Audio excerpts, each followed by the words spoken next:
What's up, guys? If you're not subscribed, please subscribe. Also, please smash that like button on the video and enjoy the show. Which is just around the corner in the terms of the history book. And so then people are stuck, and then like let's take a Midwest town like Milwaukee or Flint or Detroit.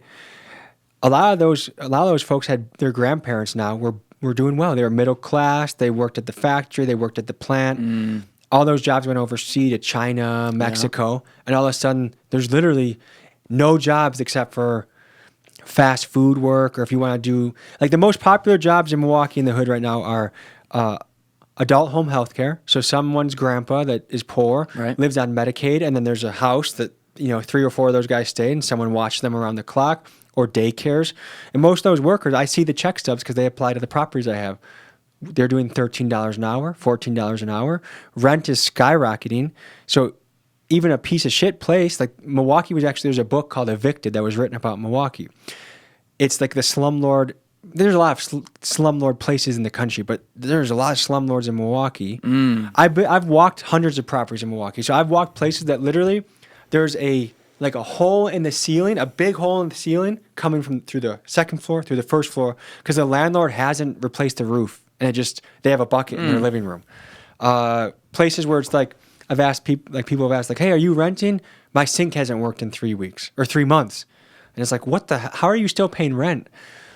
There's slumlords, but then there's also I've had really terrible tenants. I just paid $17,000 to renovate a place that some lady beat to shit in 6 months. How did she beat it to shit? She left I guess she left 3 dogs in there for a week by themselves. Huh. So the carpet was ripped out. There was poop in every room. And she owed me 4 months of rent. So I tried to work with her. So I lost that rent. I had to redo the entire house. And you can't take her to court. I mean, I usually don't do anything after the eviction. I actually try I've never had a sheriff take someone out. That's really, it can go. But I always, I give them so many options to get out of it. But her in particular is the only person I file a judgment against. Because I'm when I walked in and I saw how bad she fucked the place up, I'm just I was just going to let the $5 or $6 grand slide. But now that you did this to the place, I'm at least going to let every landlord that you are going to apply to see it on your record, because that was bullshit, dude. It was terrible. Yeah, it's horrible. I mean, people, especially when something's not theirs, people get a little loose with things. But that's nice. A whole nother level. One of the things I try and do, I'll show you a couple of the pictures. I'm going to show you pictures of a property we did. What are you working with? An iPhone fucking 12. 8 there? It's one of the minis. It's one of the minis. But you're a no case. Is that a case? Or? It's a little case. I probably should get a bigger one because I drop this shit all the time. Yeah, it looks but look at the pictures of this place. That place is in a fucking war zone. There's literally. I just clicked off it. Sorry. Let's see. This is also in a war zone, but they're right here. 11th. This is your place? 11th and Atkinson. Yeah. So outside, there's literally a wrap around a tree of a memorial to a person that got shot out there. But this is beautiful. It's beautiful. So our business model is in the hood is we'll buy a place that was abandoned for 3 years, or it's cheap. We might buy a place for $30,000, $35,000, put $25,000 into it, make it the nice house on the block for a long ways away, and then we get a person that wants to live there forever because they're like, holy shit, this is on 11th and Atkinson, this is on 11th and Keefe. They move in and they think it's a scam at first until they walk in. They're like, there's no way this place is here. Our bet is that people are going to want to love that place as much as we did, and to invest into it, that they're going to want to be there for years. So no turnover. They raised a family there. We'll see. I mean, we were burned by this other lady that. Yeah, that's not good. But you win some, you lose some. You win some, you lose some. But we've talked a little bit about you going to St. Louis. I think you've done a couple videos there, right? Yeah, I hope it's not the most dangerous city in 2024 because I really don't want to go back there again. How do they measure it being most dangerous? Is it like homicides? Homicide. They'll have murder rate per capita. Right. Yeah. So how do you fix a place like that? Is it fixable? That's the multi-billion-dollar question. Yeah. Because I think there's an attitude in the hood that I think I don't quite agree with, which is they don't want to see us win. I actually think the opposite. I think a lot of people want to see the hood do well. I don't think people want to live in areas where they're afraid of gunshots. They want to be afraid of robberies. They don't want to be afraid of reckless drivers. I think people want to see other people win because it's better for everyone if everyone's winning. How do you fix a place like that? Right now, it's pushing a really heavy rock up a mountain because there's so many things you have to overcome to fix it. I think both of us probably subscribe to the ideology of like individual culture means a lot. And like that's the only thing you can control. Yes. I think people have to have a little bit of different priorities. But let's just say, okay, we'll cover in a few different areas. What can the government do? I don't think daddy government's ever going to fix anything, but if they can have a little bit of momentum be added, what I think they can do is recruit really good paying manufacturing jobs, plant jobs back to that area so that tons of people have high paying wages that they can eventually become homeowners or move out to a different area or at least stabilize an area because I'll reference that book Evicted again.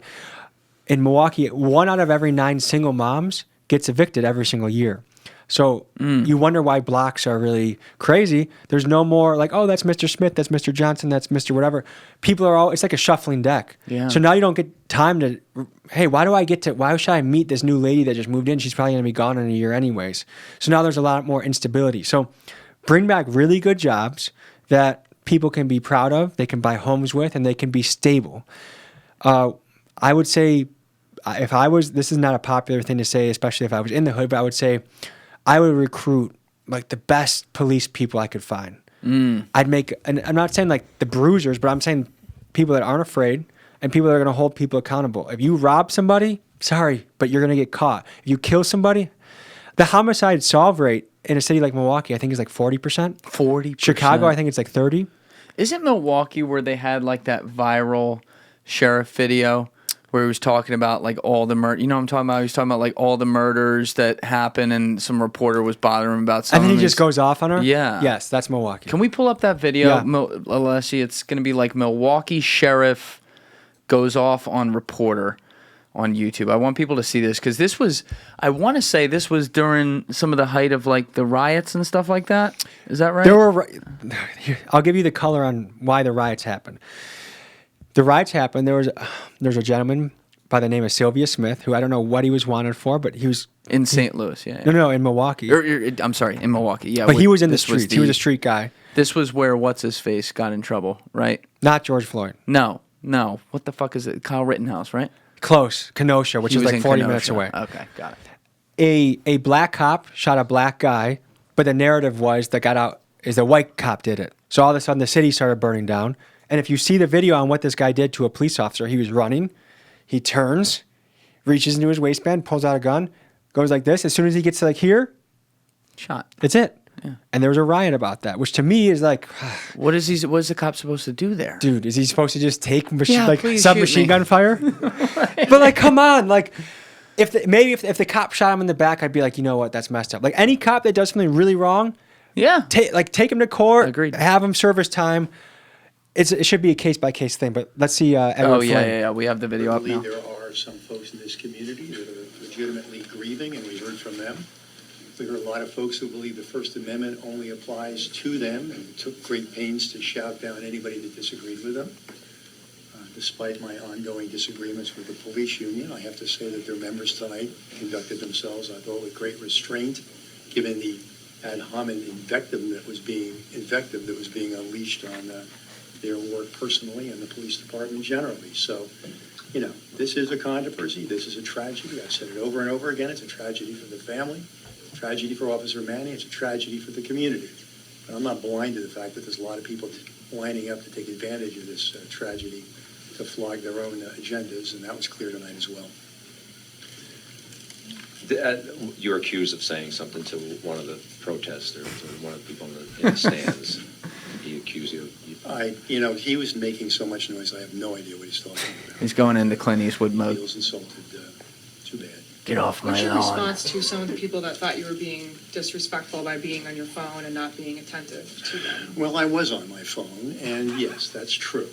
I was following developments with a 5-year-old little girl sitting on her dad's lap who just got shot in the head by a drive-by shooting. And if some of the people here gave a good goddamn about the victimization of people in this community by crime, I take some of their invective more seriously. The greatest racial disparity in the city of Milwaukee is getting shot and killed. Hello. 80% of my homicide victims every year are African American. 80% of our aggravated assault victims are African American. 80% of our shooting victims who survived their shooting are African American. Now, they know all about the last 3 people that have been killed by the Milwaukee Police Department over the course of the last several years. There's not one of them can name one of the last 3 homicide victims we've had in this city. Now, there's room for No, everyone. I have a to point on make this. fixing This has possible. been something I'm actually thinking about a lot lately, and it's like this, Julian. If I invited you to my house and you're a plumber, I have 2 leaks going on. There's one leak that 99% of the water is coming from, and there's one leak that 1% of the water is That's coming right. from. What are you going to fix? 99%. But we as a culture, in the media, as a country, like we're too afraid to say like, oh, we're just gonna like, and the 1% is important. A 1% leak can still mess up a house, but the 99% leak is really where we need to look. And for some reason, you can't say it. You can't talk about it. And especially 2 white guys can't talk about it. Thank you for watching the video, guys. If you haven't already subscribed, please smash that subscribe button and check out this clip's full podcast episode by clicking here or in the description below.